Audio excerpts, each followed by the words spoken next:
Chapter 1, Hook and Tease, Midnight to 0:55, 37 people vanished from one small village. Not over decades. Not during wartime. 37 people over the course of a single winter. And when investigators finally arrived months later, the only thing they found was one shoe. A child's shoe. Sitting upright in the mud. Laces still tied. But to understand why that shoe matters, and why the people of that region still refuse to say this village's name out loud, you need to know what came first. In this video, we're going to look at the folklore that surrounded this place long before those disappearances were reported. Then we'll walk through what the official record actually says, and doesn't say. And at the very end, I'll share the detail that investigators buried in a footnote that nobody talks about. Stay with me. Because this one gets stranger the deeper you go. Chapter 2, The Village and its History, 0:55 to 2:40. The village sits, or sat, in a remote prefecture in the Tohoku region of northern Japan. The name is disputed, and that itself is part of the story.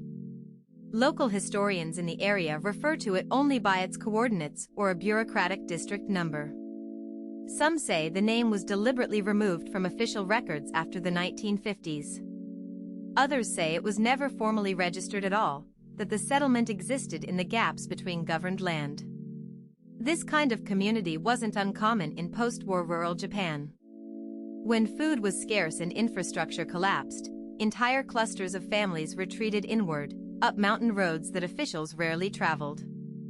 For those who grew up nearby, there was always unease about this particular settlement. The elders called it by a phrase that loosely translates to the place that swallows sound. Not a poetic name. A warning. The folklore attached to this region stretches back several hundred years. Long before the modern disappearances, there are local oral records, collected by a folklorist in the 1930s, describing travelers who entered this valley and were never spoken of again. Not missing persons. Not accidents. Just not spoken of again. As though the village itself had an agreement with the surrounding towns, you don't mention what goes in, we don't mention what comes out. And what was said to come out, according to those 1930s records, is where things get unsettling. Chapter 3, The Folklore, 240 to 430. The central figure in this region's folklore is not a ghost in the traditional sense. It doesn't have a name that translates cleanly. The closest approximation is something like the one who comes back wearing the wrong face. The belief, as recorded, was this: when something, not a person, something, wanted to move through the human world, it needed a shape. And it found those shapes in the valley. People who disappeared into that region, according to the folklore, didn't die.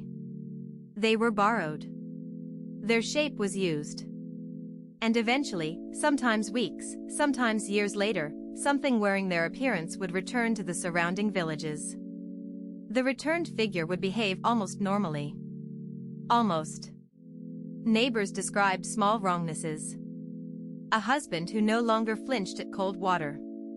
A daughter who stopped blinking at the right intervals. A son who would turn to look at you a half-second before you called his name.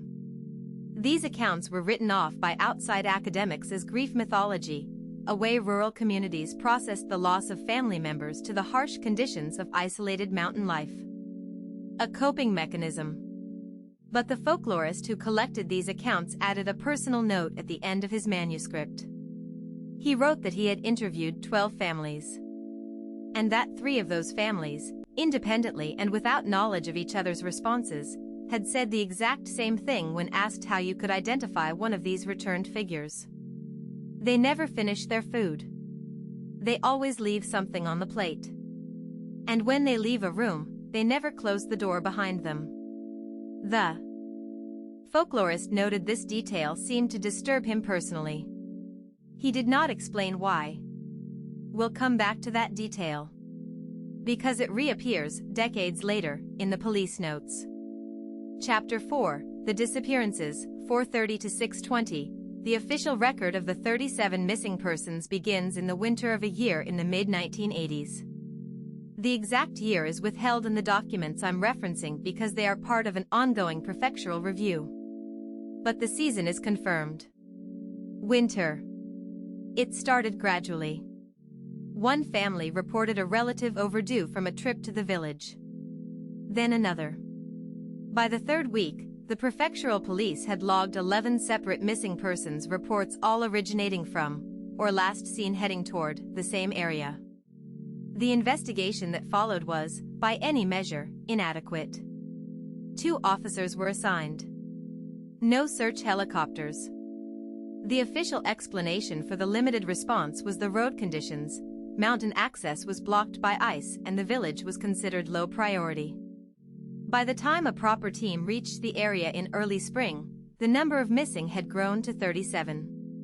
We don't know if they all disappeared during the winter or if some of those reports had been delayed. What the team found was a village that appeared recently inhabited. Fires had been put out properly.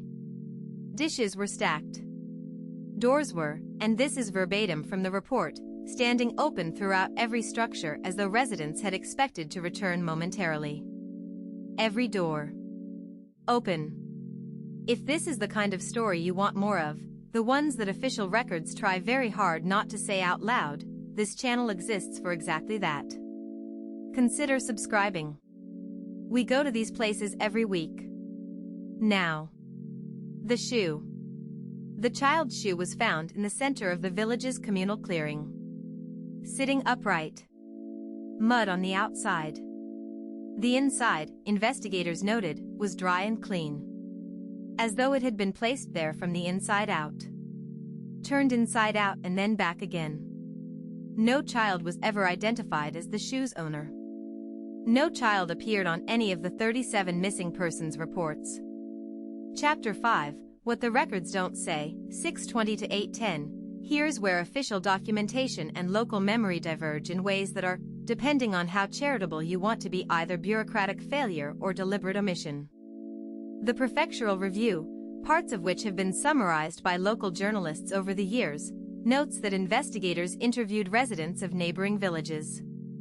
Most of those interview transcripts are marked as consolidated and summarized, meaning the full responses weren't preserved. But 3 interviews were preserved in full. And all 3 interviewees mentioned the same thing, independently. In the weeks before the disappearances were reported, people from neighboring villages had seen unfamiliar individuals on the roads leading away from that valley. Not threatening.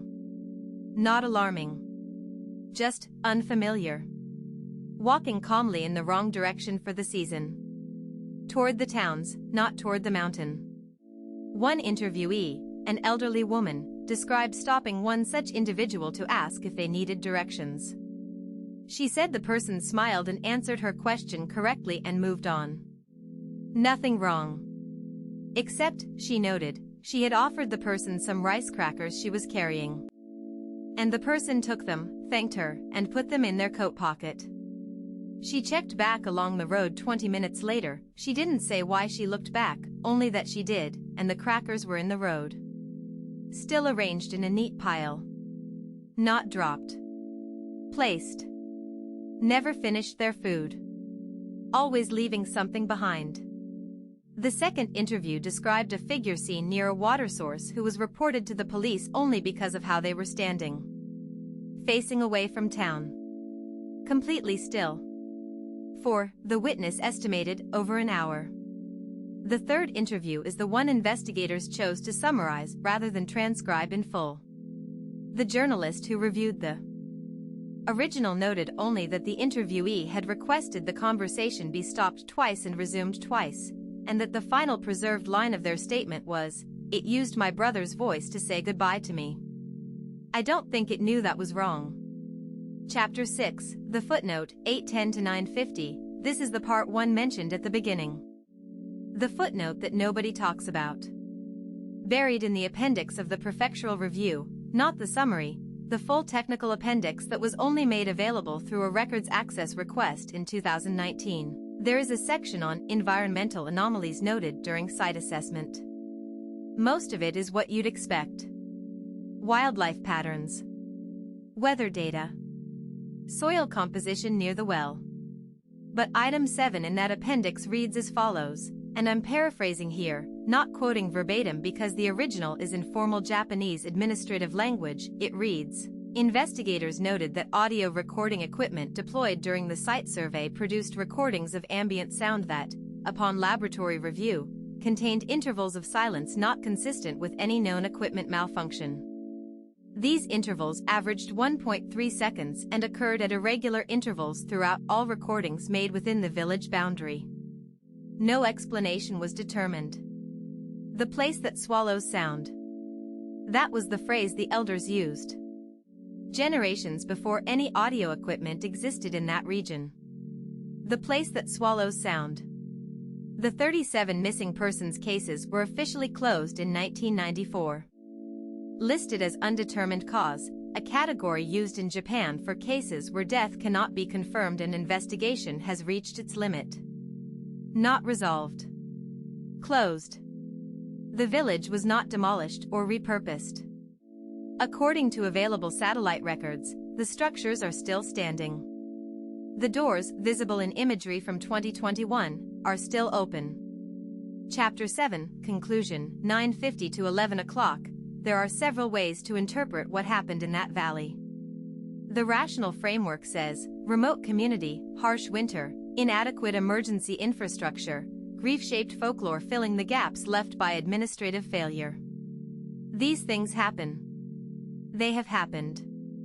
They are documented across isolated rural communities worldwide. And yet, the shoe with the dry interior. The doors no one closed. The recordings that went quiet. The food always left behind.